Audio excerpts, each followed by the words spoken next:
Good morning students. बेटा, आज हम कार्बन रजिस्टर के बारे में पढ़ने वाले हैं, जो कि हमारा नेक्स्ट टॉपिक है। तो सबसे पहले आप हेडिंग डाल लें, कमर्शियल रजिस्टर। फर्स्ट टॉपिक है हमारा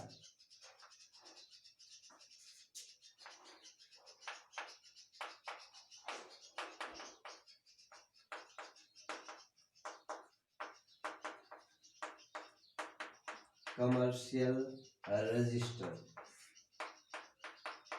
इसके दो टाइप होते हैं, two types of commercial register. First है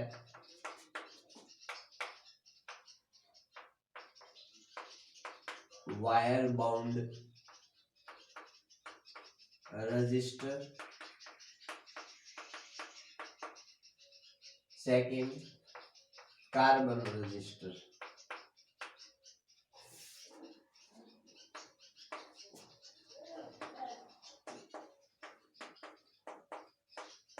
जो हमारा फर्स्ट है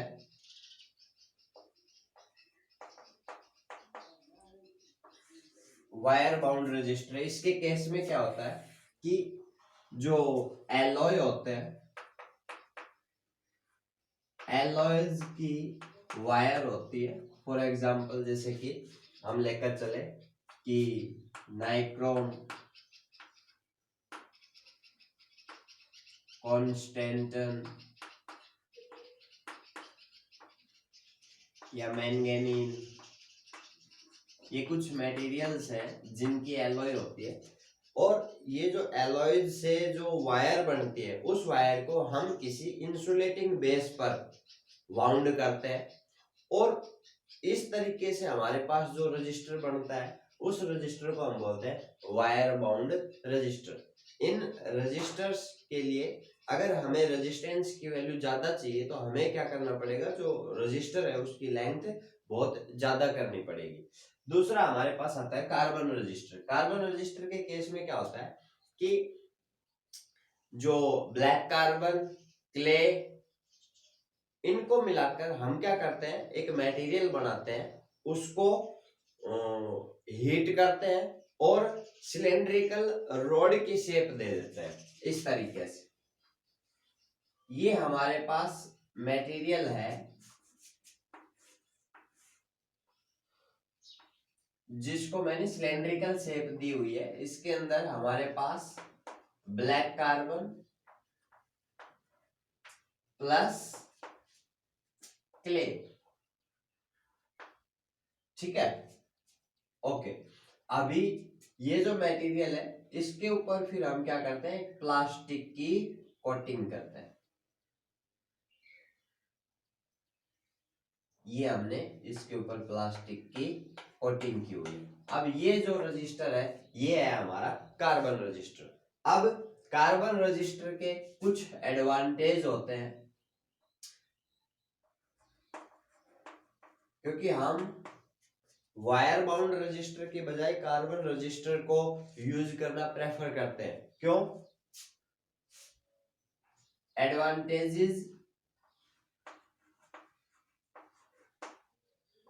कार्बन रजिस्टर, कार्बन रजिस्टर के एडवांटेज, जो फर्स्ट एडवांटेज है वो है हमारे पास कि they are cheap and compact. एक तो ये पूरे तरीके से बंद होते हैं, इनमें जो है कुछ भी टूटने फूटने की दिक्कत नहीं होती है। दूसरा, ये सस्ते होते हैं। दूसरा जो हमारे पास एडवांटेज है वो है they have a range of resistance, यानी कि जो कार्बन रजिस्टर है हमारे पास, उनके रेजिस्टेंस की वैल्यू फ्यू ओम्स से लेकर मिलियन ओम्स तक हो सकती है। तीसरा जो इनका एडवांटेज है वो है they are useful for many purpose. बहुत ज्यादा हमारे पास कुछ ऐसे रिजल्ट्स होते हैं, कुछ ऐसे एम्स होते हैं, उद्देश्य होते हैं जिनके लिए ये जो कार्बन रजिस्टर है इनका हम आसानी से यूज कर सकते हैं। तो ये कुछ एडवांटेज थे हमारे पास कार्बन रजिस्टर के। इसके बाद आता है कि कोई भी कार्बन रजिस्टर होता है ना, तो उसके ऊपर एक स्ट्रिप लगी होती है, 4 कलर की स्ट्रिप लगी होती है, ठीक है। तो उनसे हमें क्या पता चलता है, किसी भी कार्बन रजिस्टर का रेजिस्टेंस की वैल्यू पता चलती है। तो उसके लिए हम टॉपिक स्टार्ट कर रहे हैं। आप हेडिंग डालेंगे कि कलर कोड, हेडिंग डालें colour code of carbon register.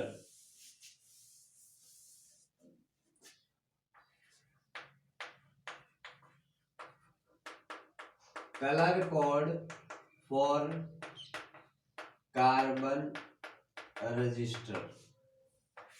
देखो अभी जैसे ये हमारे पास एक कार्बन रजिस्टर है, तो इस कार्बन रजिस्टर के ऊपर हमारे पास 4 स्ट्रिप है। ये फर्स्ट स्ट्रिप है, ये सेकंड स्ट्रिप है, ये थर्ड स्ट्रिप है और ये हमारी फोर्थ स्ट्रिप है। अभी first, second, third and fourth, जो हमारी फर्स्ट स्ट्रिप है वो रिप्रेजेंट करती है first digit of resistance. Resistance की फर्स्ट डिजिट को फर्स्ट जो हमारी स्ट्रिप है वो रिप्रेजेंट करती है, सेकंड स्ट्रिप रिप्रेजेंट करती है second digit of resistance, third strip represent करेगी मल्टीप्लायर्स और जो फोर्थ स्ट्रिप है वो रिप्रेजेंट करती है टॉलरेंस। टॉलरेंस यानी कि वेरिएशन, कितना बदलाव आ सकता है इन परसेंटेज, ठीक है।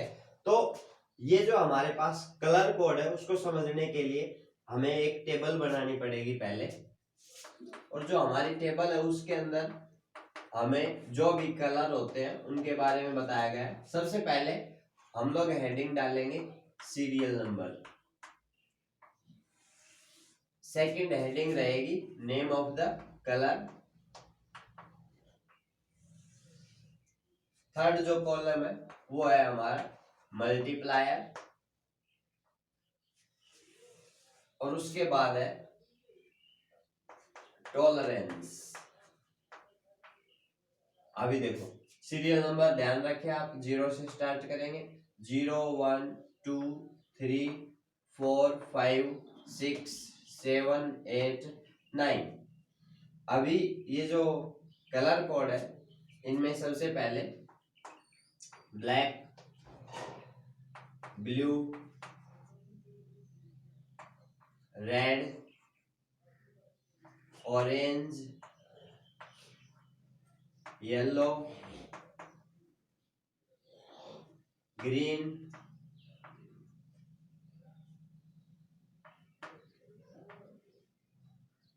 Brown, black, brown. यहां आएगा हमारा ब्लू, वायलेट, ग्रे और लास्ट है हमारा white. Multipliers again 10 raised to power 0, 10 raised to power 1, 10 raised to power 2, 10 raised to power 3 and so on. आपको 9 तक या जहां तक भी कैलकुलेट हो रहा है हमारा 9 तक होगा, तो 9 तक आपको लिखना है। उसके बाद आता है टॉलरेंस। टॉलरेंस के लिए हमारे पास है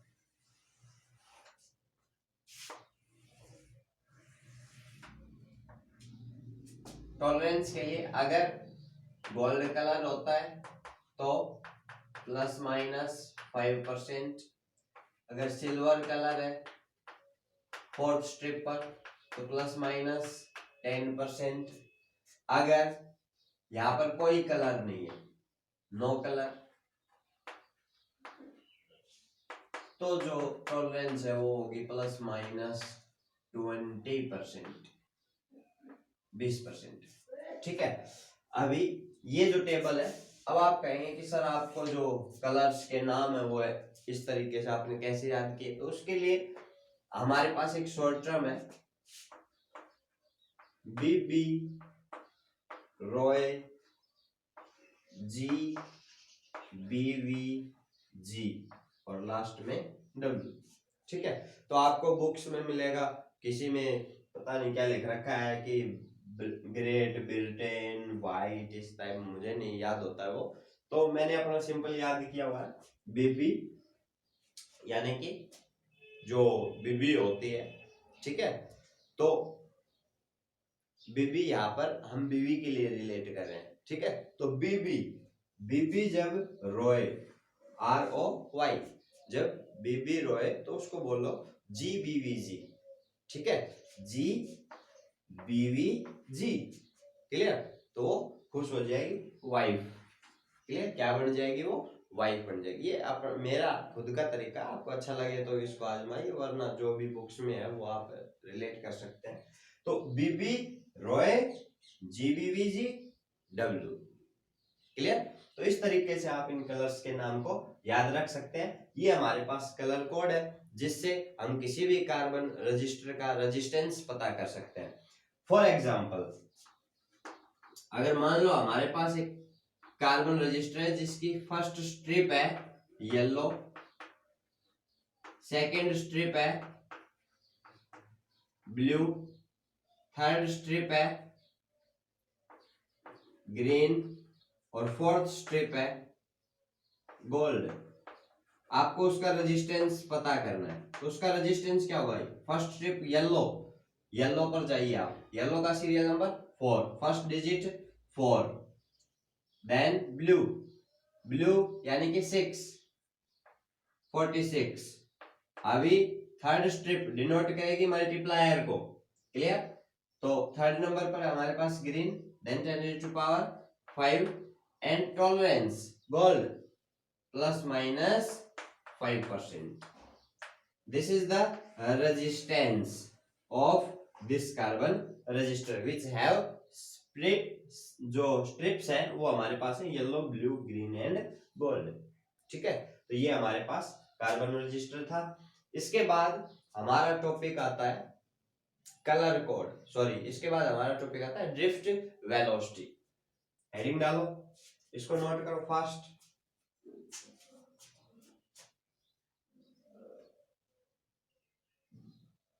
ओके, अभी नेक्स्ट है ड्रिफ्ट वेलोसिटी।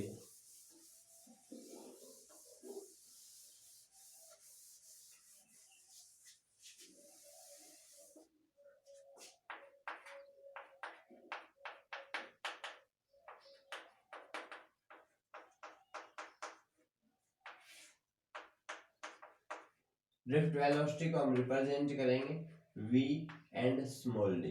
देखो भाई, ड्रिफ्ट वेलोसिटी क्या होती है बेटा, ये हमारे पास एक कंडक्टर है।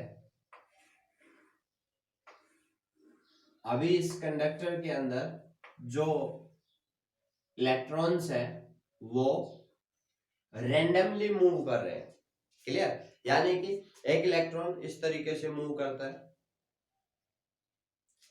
जैसे यहां से इलेक्ट्रॉन मूव करना स्टार्ट करता है इस तरीके से, और यही आ जाता है, रैंडमली मूव कर रहा है। उसकी जो वेलोसिटी है, अगर हम उसकी स्पीड की बात करें तो जब electric field, when external electric field is 0, ठीक है, आपने कंडक्टर को किसी बैटरी से ज्वाइन नहीं किया है, उस समय जब एक्सटर्नल इलेक्ट्रिक फील्ड 0 है तो जो स्पीड है इलेक्ट्रॉन्स की वो है हमारे पास 10⁵ मीटर पर सेकंड। देख रहे हो, इलेक्ट्रॉन्स बहुत तेजी से इस तरीके से मूव कर रहे हैं, लेकिन जो नेट डिस्प्लेसमेंट है वो क्या है, 0। क्लियर? यानी कि जो एवरेज जो वेलोसिटी होगी, एवरेज वेलोसिटी क्या रहेगी हमारे पास? 0 रहेगी। मान लो कि हमारे पास n इलेक्ट्रॉन्स है, क्लियर, और वो मूव करते हैं, तो जो एवरेज वेलोसिटी है, एवरेज इनिशियल वेलोसिटी, वो क्या हो जाएगी? u1 plus u2 plus and so on plus un divided by n, और ये जो इनिशियल वेलोसिटी है वो हमारे पास रहेगी 0। क्लियर? ये केस था जब एक्सटर्नल इलेक्ट्रिक फील्ड 0 थी। अभी हम क्या करते हैं कि ये जो इलेक्ट्रॉन है, ये जो हमारा कंडक्टर है, इसको हम किसी बैटरी से कनेक्ट कर देते हैं। जैसे ही आपने इसको किसी बैटरी से कनेक्ट किया, इस कंडक्टर के अंदर एक इलेक्ट्रिक फील्ड सेटअप होगी। क्लियर? और जैसे ही कंडक्टर के अंदर इलेक्ट्रिक फील्ड सेटअप होगी, अब जो इलेक्ट्रॉन है उस पर इलेक्ट्रिक फील्ड के अपोजिट डायरेक्शन में फोर्स लगेगा। क्लियर? तो जो इलेक्ट्रॉन पहले इस तरीके से मूव कर रहा था, अब मान लो अगर इलेक्ट्रिक फील्ड की डायरेक्शन इस डायरेक्शन में है, तो जो इलेक्ट्रॉन है वो जो पहले ए पॉइंट से स्टार्ट हुआ और ए पॉइंट पर ही स्टॉप हो गया था, अभी वो इलेक्ट्रॉन किस तरीके से मूव करेगा? ये देखो, यहां आ गया इलेक्ट्रॉन, यानी कि इलेक्ट्रिक फील्ड के अपोजिट डायरेक्शन में उसने क्या किया? कुछ नेट डिस्प्लेसमेंट किया। ठीक है? अब ये जो नेट डिस्प्लेसमेंट जो उसने किया, इसी से हम क्या फाइंड आउट करेंगे? उसकी वेलोसिटी फाइंड आउट करेंगे। तो यहां से हम कह सकते हैं कि जब आप एक्सटर्नल इलेक्ट्रिक फील्ड अप्लाई करते हैं तो इलेक्ट्रॉन के ऊपर कुछ फोर्स लगता है, इलेक्ट्रॉन एक्सेलरेट करता है, तो इलेक्ट्रॉन के ऊपर जो फोर्स लगेगा according to F is equals to ma, a is equals to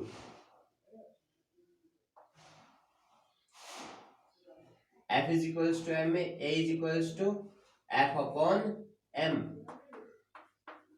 अभी देखो, इलेक्ट्रॉन के ऊपर चार्ज होता है माइनस ई, इलेक्ट्रिक फील्ड है E डिवाइडेड बाई m। ये एक्सेलरेशन इलेक्ट्रॉन के अंदर इंड्यूस हुआ। अब इस एक्सेलरेशन से इलेक्ट्रॉन क्या करेगा? मूव करेगा। अब जैसे ही इलेक्ट्रॉन मूव करेगा, तो इस कंडक्टर के जो एटम्स हैं उनके साथ इलेक्ट्रॉन का कोलिजन होगा। क्लियर? तो हम लेकर चलते हैं कि टो1, टो2, टो3 and so n, tau n are successive collision.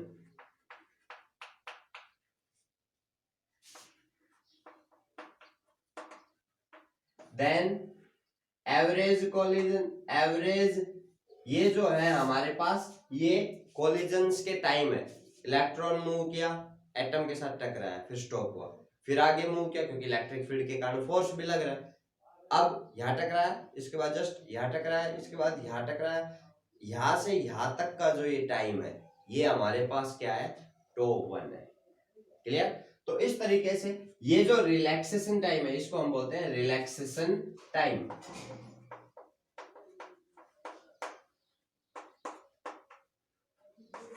ठीक है? तो यहां से हम एवरेज रिलैक्सेशन टाइम लेकर चलते हैं। देन एवरेज रिलैक्सेशन टाइम क्या हो जाएगा? टो इज इक्वल्स टू टो1 प्लस टो2 and so on plus tau n divided by n। तो अभी ये इनिशियल वेलोसिटी थी, एवरेज इनिशियल वेलोसिटी। जब इलेक्ट्रिक फील्ड अप्लाई होगी तो एक एवरेज वेलोसिटी होगी जिससे इलेक्ट्रॉन मूव करेगा, और वो एवरेज वेलोसिटी क्या होगी? vd, और वो किसके बराबर होगी? u plus a t. Clear? तो यहां से हम लिख सकते हैं कि vd इज इक्वल टू, ये तो इनिशियल वेलोसिटी 0 हो गई, plus a minus e to by m, यानी कि जो हमारे पास ड्रिफ्ट वेलोसिटी आई वो क्या आई? Minus e to by m। अभी ये जो नेगेटिव साइन है ये रिप्रेजेंट कर रहा है किसको? अपोजिट डायरेक्शन को, opposite direction between electric field and drift velocity. Clear? This is the relation या this is the equation for drift velocity. तो आप एक लाइन लिख लीजिए ड्रिफ्ट वेलोसिटी के लिए कि drift velocity is the average velocity with which electrons of a conductor drift towards positive terminal of the battery। Okay, इसके बाद हमारा टॉपिक आता है, हेडिंग डाले relation between current and drift velocity.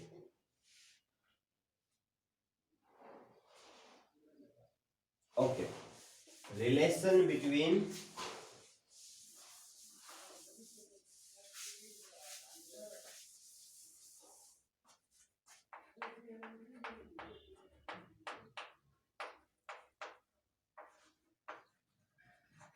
current and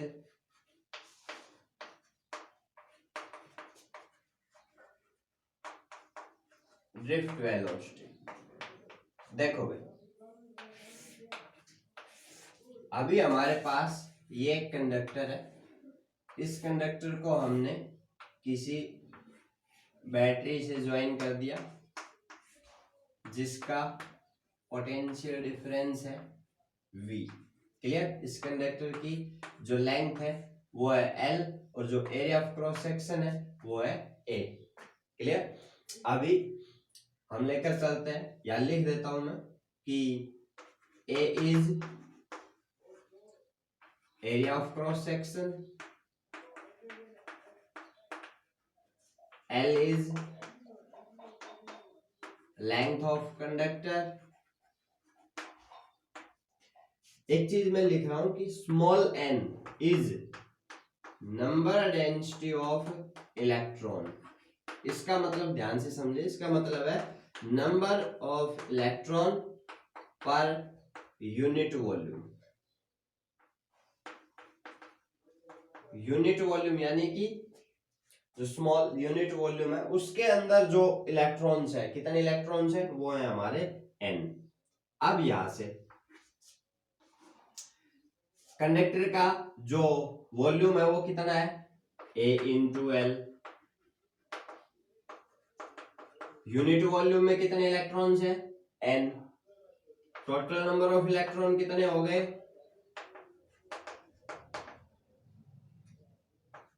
n into A into L. अब एक electron पर charge कितना है? E। क्लियर? माइनस E हम कह सकते हैं। ठीक है, तो टोटल चार्ज कितना हो गया? Total charge on conductor minus NaLe। Clear? हम ये मानकर चलते हैं कि जो इलेक्ट्रॉन है वो C पॉइंट से और D पॉइंट तक, अभी इलेक्ट्रॉन इलेक्ट्रिक फील्ड के अपोजिट डायरेक्शन में मूव करेंगे तो D से और E पॉइंट, D से और C पॉइंट तक इलेक्ट्रॉन्स जो है वो आने में कितना टाइम लेते हैं? T टाइम लेते हैं। Let T be time taken by electron from D to C, then T is equals to L upon Vd। क्यों? क्योंकि हमें पता है भाई जो इलेक्ट्रॉन्स है वो ड्रिफ्ट वेलोसिटी से मूव करते हैं और कितनी डिस्टेंस मूव कर रहे हैं? L। तो टाइम क्या होगा? Distance upon speed, then T is equals to L upon Vd। अब हमें पता है कि as I is equals to Q by T, then I is equals to charge, total charge कितना है हमारा? Minus NaLe divided by time L upon Vd, then L upon Vd, ऊपर L से L cancel, then I is equals to minus NeaVd।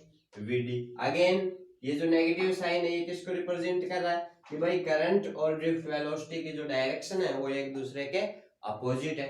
Current की direction सी से D की तरफ है, लेकिन ड्रिफ्ट वेलोसिटी डी से सी डायरेक्शन में, इसलिए हम इसको लिख सकते हैं I is equals to NEAVD.